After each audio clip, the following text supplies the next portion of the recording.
কই গো, এক গ্লাস পানি দাও তো। কি গো, তুমি ওইভাবে তাকাচ্ছ কেনে? কেন তাকাচ্ছে বুঝতে পারছো না নাকি? সারা মাঠ ঘুরে ঘুরে এসে পায়ে এক গাদা ধুলো নিয়ে ঘরে উঠে পড়ছে। এক গাদা ধুলো কই, পায়ে তো চটি ছিল। চটি থাকলে পায়ে ধুলো হয় না নাকি? ঘর বলতে বলতে আমাদের খাটা হয়ে যায়। নিজেরা তো নোংরা করে আরাম পেয়ে যায়, যে পরিষ্কার করে সেই জানে। আচ্ছা ঠিক আছে, এখনই পা ধুয়ে আসছি। নূর, এই গোবর তুমি এখন কলতলায় দেবা? তাহলে না ধুয়ে ঘরে উঠবো? ওভাবে তাকাইও না, খুব ভয় লাগছে। চুপ করো তুমি, এক্ষুনি ঘাটে গিয়ে গা ধুয়ে আইবা।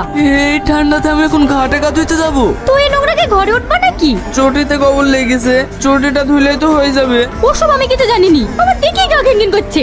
তুমি ঘরে উঠতে চাইলে তাড়াতাড়ি গা ধুয়ে আসো। ঠিক আছে যাচ্ছি। কোথায় যাচ্ছ? কেন, তুমি তো বললা গা ধুয়ে আসতে, তাই গা ধুইতে যাচ্ছি। গা ধুয়ে এসে আবার গোবরে হাত দেবা নাকি? না। তাহলে এই গোবরগুলোকে পরিষ্কার করবে আমি?